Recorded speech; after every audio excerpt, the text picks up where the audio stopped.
Garrett pedaled his old bike through the crumbling streets on the outskirts of Mexico City, the summer sun sinking behind the jagged skyline.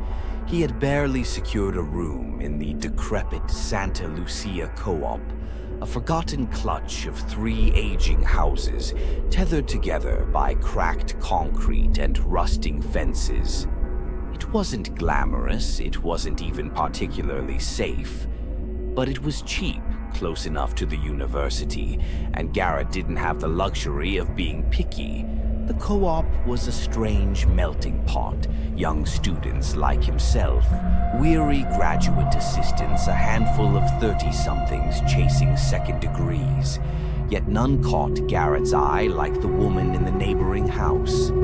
She looked to be in her late 50s, though her stooped frame and shock white hair made her seem older. She walked with a stiff, limping gait, as if carrying some invisible injury. Her face was a hardened mask of blankness, as though she'd forgotten how to emote entirely.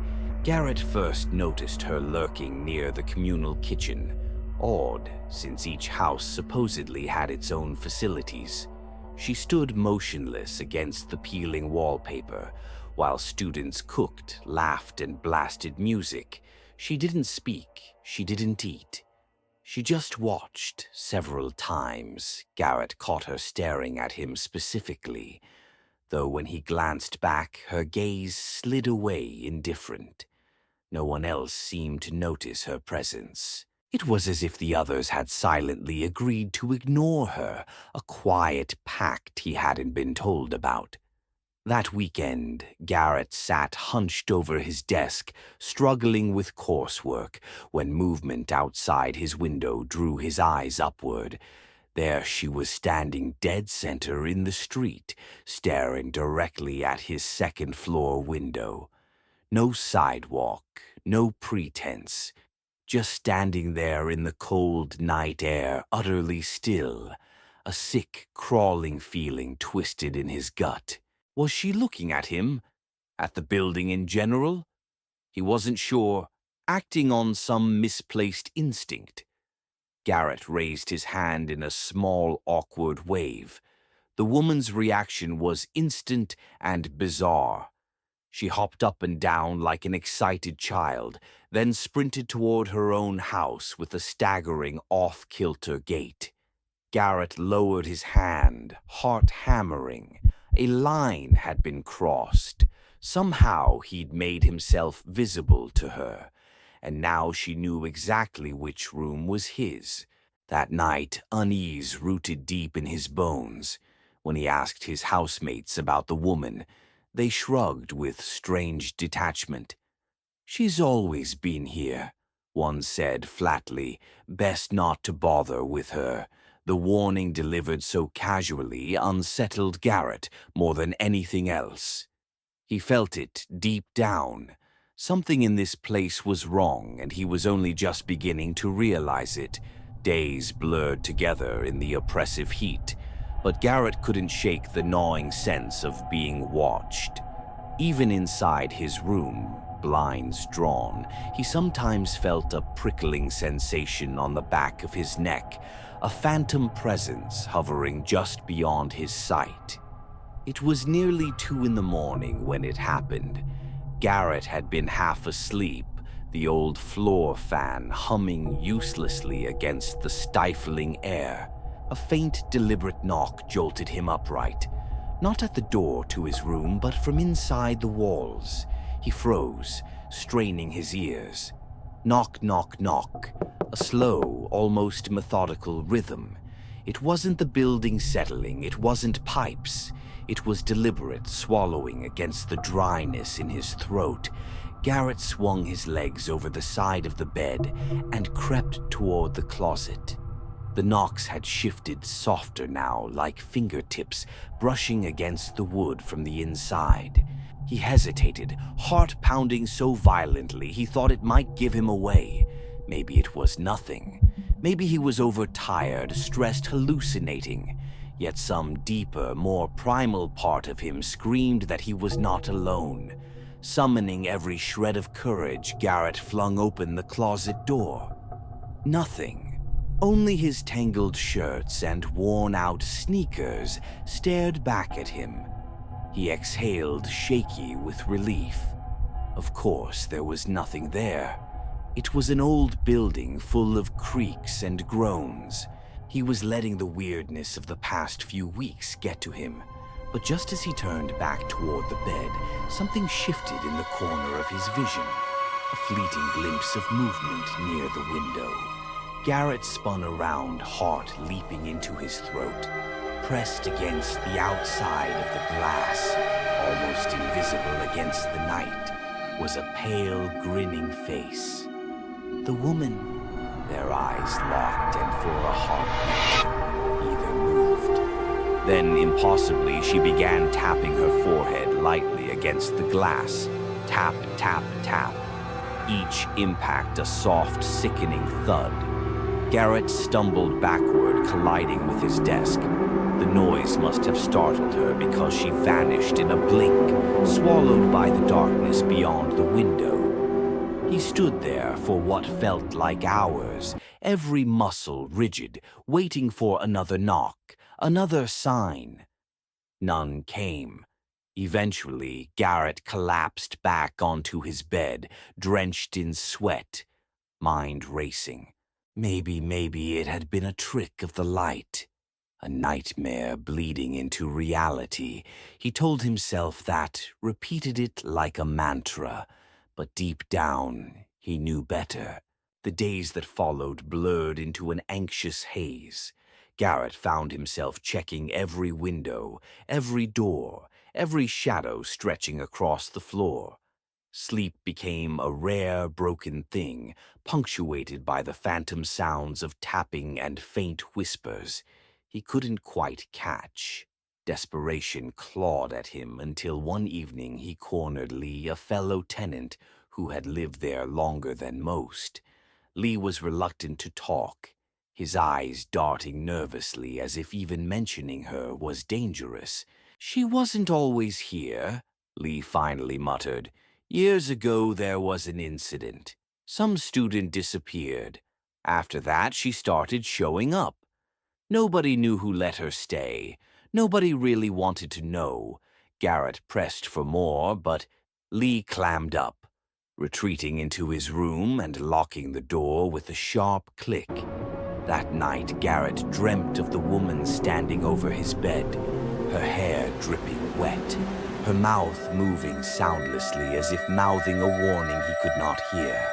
When he woke up, he found muddy footprints leading from the front door to the foot of his bed. And nowhere else panic simmered beneath his skin. Now a constant, vibrating hum, Garrett became obsessed with locking everything, double-checking latches, propping chairs under doorknobs, but nothing made him feel safer. Late one evening, he overheard two older residents whispering near the laundry room. Huddled behind a cracked door, he strained to listen. "She doesn't just watch," one murmured. "She chooses." "It's happening again," the other said, voice barely a breath. Just like before. Garrett stumbled back, a sick dread pooling in his stomach. They knew something terrible, and it was unfolding all over again. He realized with a bone-deep certainty that the woman had chosen him. The breaking point came. A few nights later, Garrett jolted awake to the sound of his doorknob rattling violently, the thin wood of his door groaning under the pressure. He scrambled to his feet, heart hammering against his ribs as the chair he had wedged under the knob skittered across the floor. From the other side of the door came a sound, not a voice, not quite. It was a low, wet crooning, a desperate murmur that seemed to burrow straight into his bones. He grabbed the heaviest thing he could find, a desk lamp, and braced himself. When the door burst inward with a deafening crack, Garrett swung wildly. The lamp connected with something soft, A figure crumpled into the room, gasping and sobbing. Not the woman. It was Lee. Lee trembling, blood trickling from a split lip, eyes wild with terror. "You have to leave," he gasped, clutching Garrett's sleeve with desperate fingers. "You don't understand. You can't stay. She's not what you think." Before Garrett could respond, a shadow darkened the hallway behind Lee. The woman emerged slow and inevitable, her face slack, her hands hanging uselessly at her sides. Except the closer she came, the more Garrett saw. The woman wasn't walking. She was being moved, puppeted like a marionette by thin, almost invisible threads gleaming in the dim light anchored somewhere high above the ceiling. Something else was controlling her. Something hidden. Something watching. As Lee sobbed at his feet, Garrett realized with stomach-churning horror that the woman had never chosen him. It had. And now it was coming for him, too. Garrett didn't think instinct screamed louder than logic. He grabbed Lee by the arm and hauled him up, shoving them both through the broken door and into the hallway. The air was thick, heavy. It felt like moving through syrup. Behind them, the woman, no, the thing using her, lurched forward with grotesque, jerky steps. Garrett sprinted toward the back staircase, Lee stumbling after him, but the world around them seemed to distort the hallway, stretching longer and longer, the walls sagging inward like a throat preparing to swallow. Something brushed Garrett's neck, a whisper of thread, a phantom tug, and he almost fell. He screamed and batted at the invisible force, feeling it coil against his skin. They burst into the kitchen. Garrett snatched a box of matches from the counter, hardly thinking smoke fire. Maybe it hated fire. He overturned a bottle of cheap tequila onto the floor, the fumes burning his nostrils, and struck a match. For a second, the flame trembled in his hand, fragile and defiant. Then he dropped it. The kitchen exploded into flames, heat slamming into him like a fist. Garrett and Lee stumbled back, coughing, as the fire raced hungrily up the walls. Through the smoke, Garrett saw the woman, their strings snapping one by one, her body folding to the floor like a discarded doll. But the feeling, the presence lingered. He dragged Lee through the smoke-choked halls, down the crumbling stairs, out into the cool night air. Behind them, the Santa Lucia co-op roared with fire, the windows glowing hellishly. Neighbors shouted and sirens wailed in the distance. Garrett collapsed onto the pavement, lungs burning, vision swimming. He had escaped, or so he thought. Weeks later, Garrett stood alone across the street from the blackened ruins of the Santa Lucia co-op. The fire had gutted it completely. Nothing remained but a skeletal frame of charred wood and melted steel sagging against the gray skyline like a corpse left to rot. The authorities had ruled it accidental, faulty wiring, an old building neglected and dangerous. No mention of the woman, no mention of the thing that had moved her. Garrett hadn't seen Lee since that night. Maybe he had left the city altogether. Maybe he hadn't made it at all. Garrett told himself he was fine, that the nightmare was over. He moved into a sterile apartment on the other side of town, one with bright lights and neighbors who smiled too much and never asked questions. But at night, when the shadows stretched long across the ceiling, he sometimes thought he heard it again. The tapping, soft, methodical, tap, tap, tap. One evening, exhausted and fed up with his own nerves, Garrett ripped open the blinds of his new bedroom window. Nothing was there. Relieved, he turned back to his bed and froze. On his pillow, neatly placed in the center, lay a single strand of thread, thin and almost invisible, shimmering under the lamplight. It had found him again. It was only a matter of time.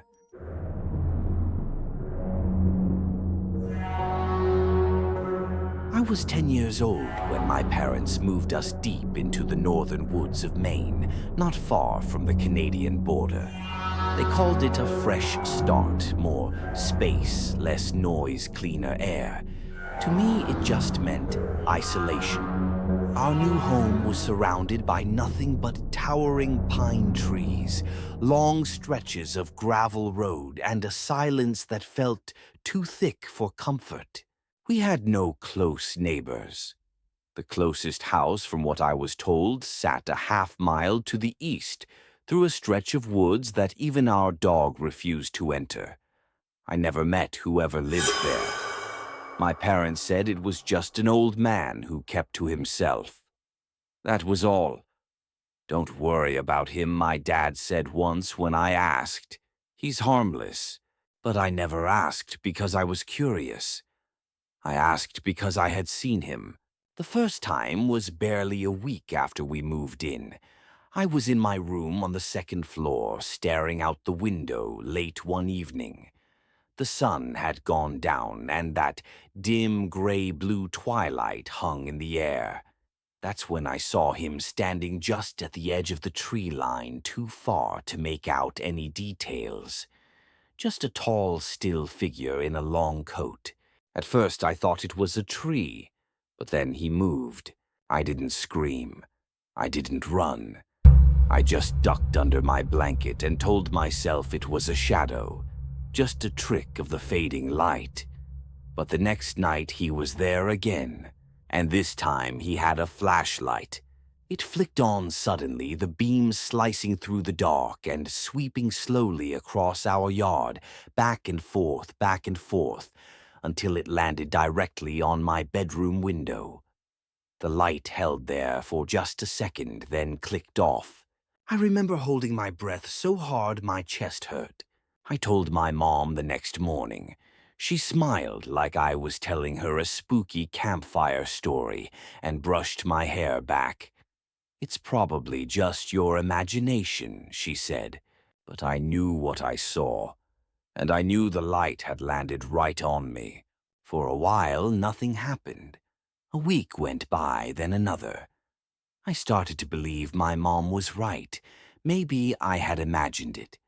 Maybe the woods and the dark and the newness of it all were just playing tricks on me. I even slept with the window open one night, just to prove to myself there was nothing to be afraid of. But then on a Thursday night in early July, I woke up to something different. It wasn't the flashlight this time. It was a sound, a soft tapping. Not on the glass, but on the wall beside my bed. Rhythmic, deliberate, almost polite. Tap, tap, tap. At first, I thought it was a branch. Maybe the wind had picked up and something was brushing against the siding, but the night was still. I could hear the insects outside, the rustle of leaves, but no wind. And besides, the tapping was too steady, too human. I sat up in bed, heart thudding. My room was dimly lit by the moon, enough to see the shapes of my furniture, but not much else. The tapping stopped. Silence. I waited, holding my breath again. Then came the light. It wasn't from the woods this time. It came from directly outside my window, just like before, but closer.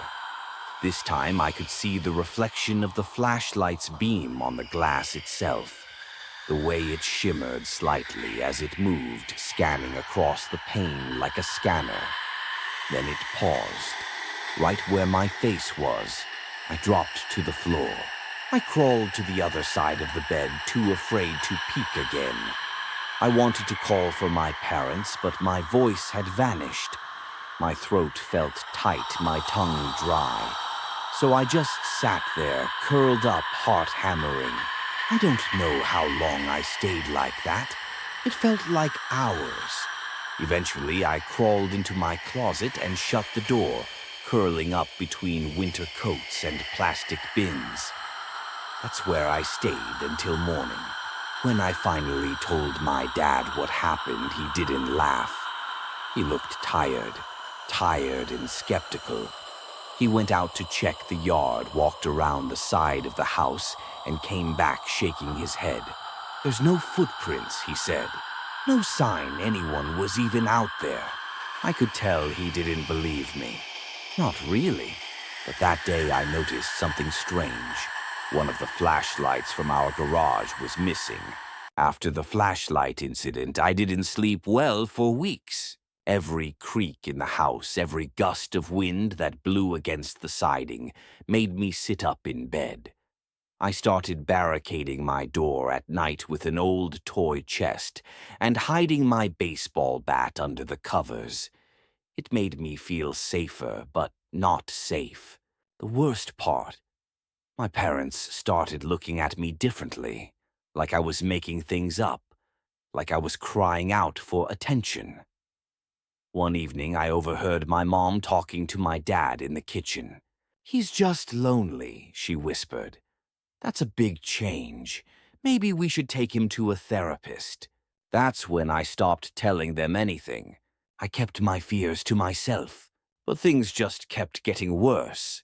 For a while, the light didn't come back, not in the same way, but I began to notice little things out of place.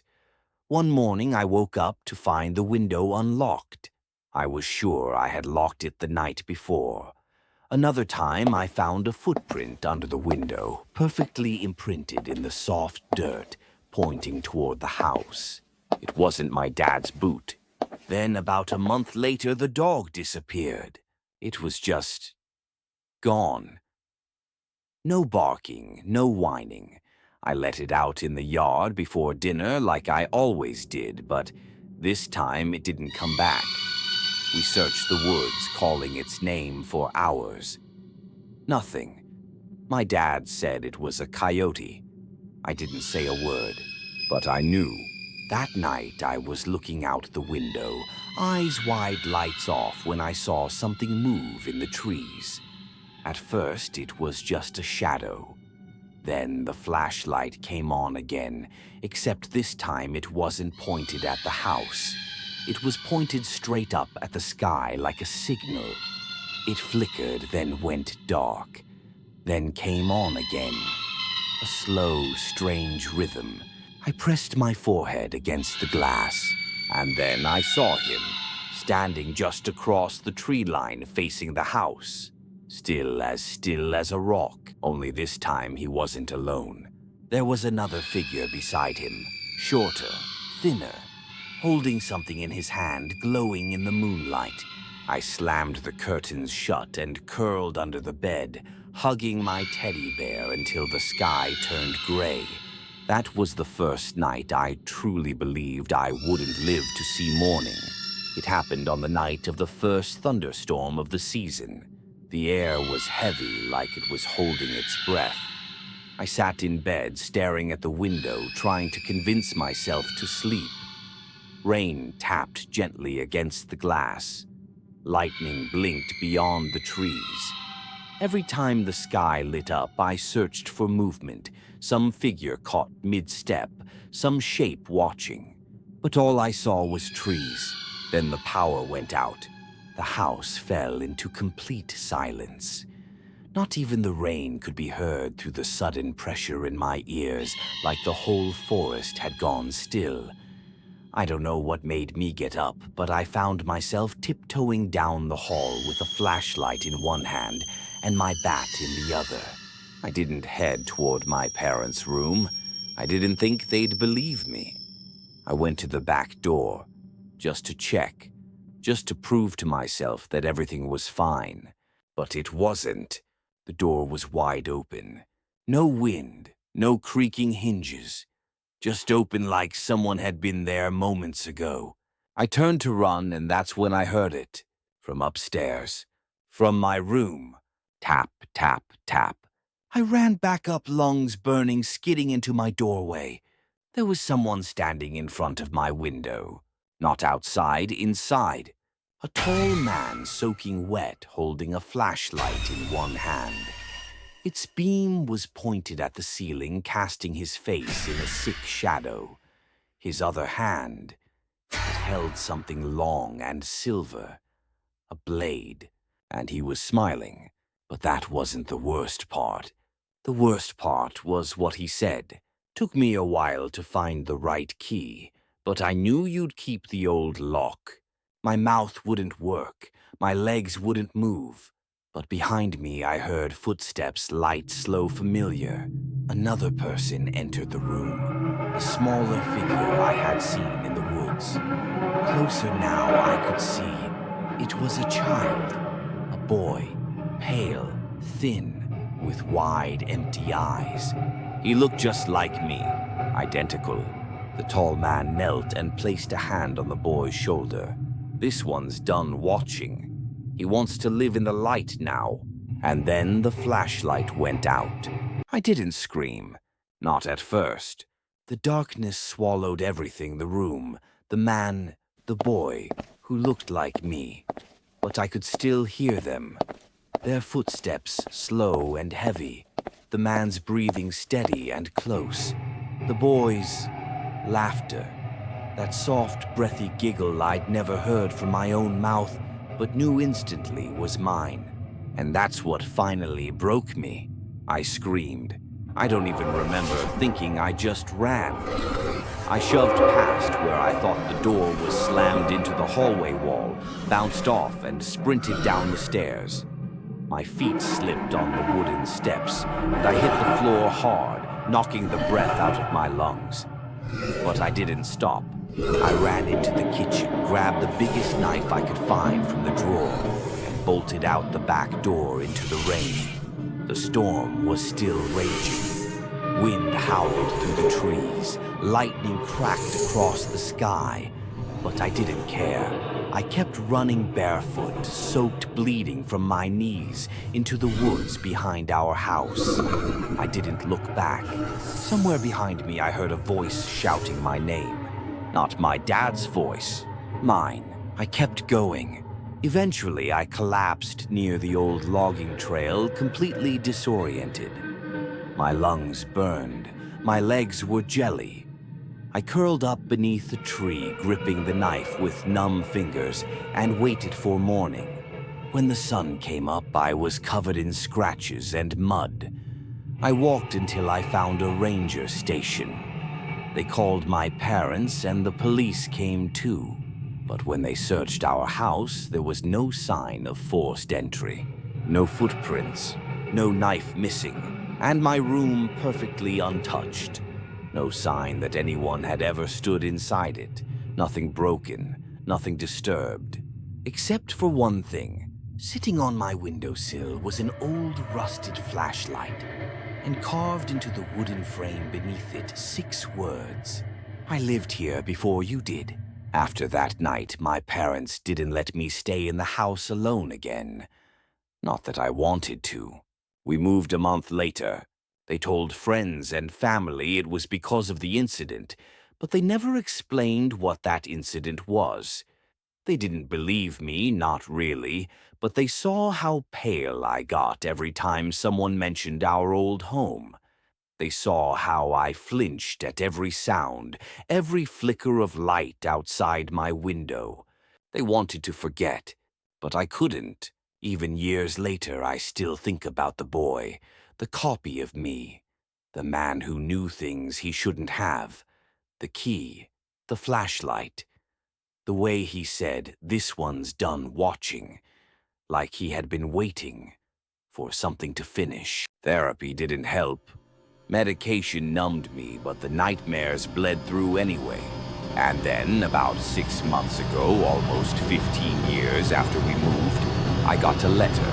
No return address, no name. Inside was a single photograph. It was my old bedroom, the window in frame. Standing just outside of it on a ladder was a boy. Not 10 years old, 25. My age now, smiling, and holding a flashlight. On the back of the photo were 7 words scribbled in faded pencil. It's your turn to live in the dark.